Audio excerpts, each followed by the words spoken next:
8 months into Israel's bombardment of Gaza, there appears to be still no end in sight.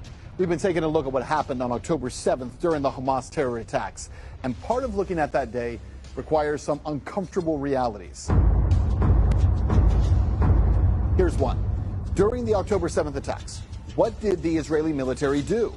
Well, strangely enough, for hours, nothing. I'm investigative journalist Ben Swan, and this is Reckoning, Israel and Gaza.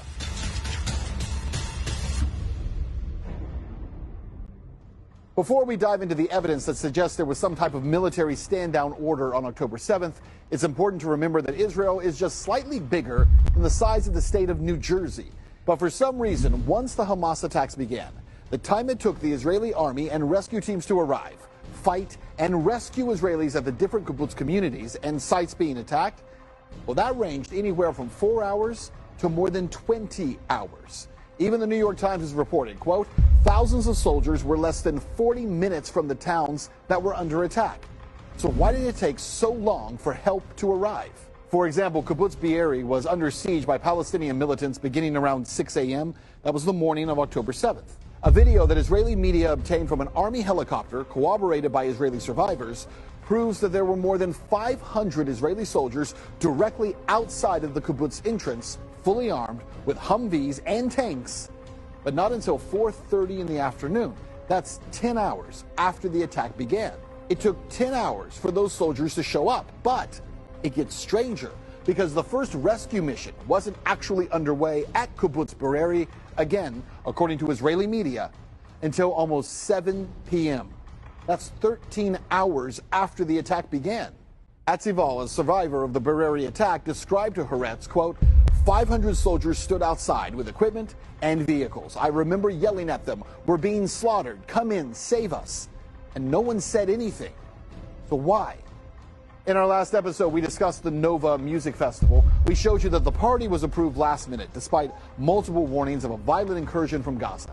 And we've discussed how days before the festival, 2 entire brigades of soldiers were taken away from the area of the Gaza border. And you might think that immediately upon receiving information of a devastating attack on partygoers, military authorities would alert units to immediately exit their bases, race to the site of the conflict, and go on the counterattack, right?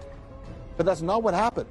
Haaretz reported, quote, at 7 a.m., the party organizer called Lieutenant Colonel Elad Zandani, the man tasked with approving the festival, and told him that terrorists were shooting the partygoers. He suggested that they fend for themselves. The first IDF forces arrived at the party scene at 3 p.m. That's 8 hours for a response time for one of the most efficient, capable, and well-militarized security forces in the world, operating in a country the size of New Jersey, with their Gaza division only a few miles away. What makes it even more strange, around 4 hours into the Hamas assault at 10:46 a.m., Israel was already launching operations and bombing targets inside of Gaza. So hold on, let that sink in. If Israel could begin an offensive attack into Gaza within 4 hours, why did it take more than 6 hours? In most cases, more than 10 hours, and in some cases, 20 hours to mobilize inside their own country to stop the ongoing attack, to defend the lives of their own people.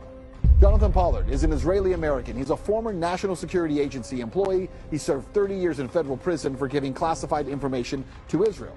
Of course, you should always be skeptical of the claims of a former spy, but on a podcast, Pollard seems to suggest there was a military stand-down order in place on October 7th.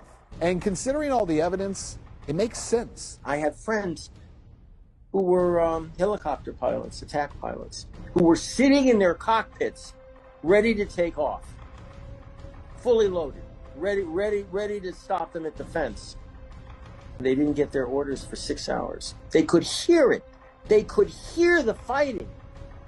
They were called by friends in the border kibbutzim in Mosavim that were being overrun and slaughtered, saying, help us, please. They're killing our children. They weren't given permission to take off.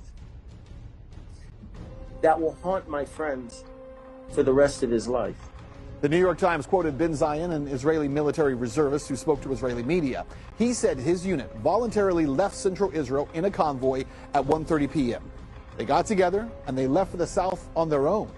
He expected to see the roads packed with soldiers and equipment and armored vehicles heading south. Quote, "The roads were empty," he recalled in an interview.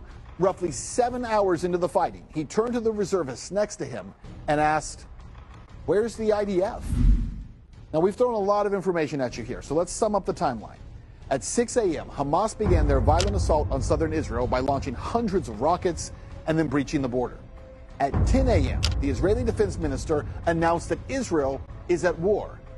30 minutes later, the Israeli military announced it was already identifying and bombing targets inside of Gaza.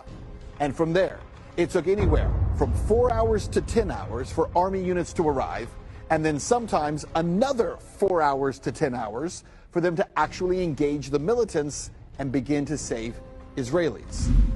Now, between the trove of concrete evidence that suggests Israeli military allowed October 7th to happen by ignoring dozens of reliable and specific warnings, threatening soldiers with legal actions who tried to warn their military superiors, and taking troops away from the area of the Gaza border that was attacked, and now evidence that suggests there was some type of military stand-down order in place on October 7th, it's important to ask, what was October 7th? And what kind of war is the United States supporting?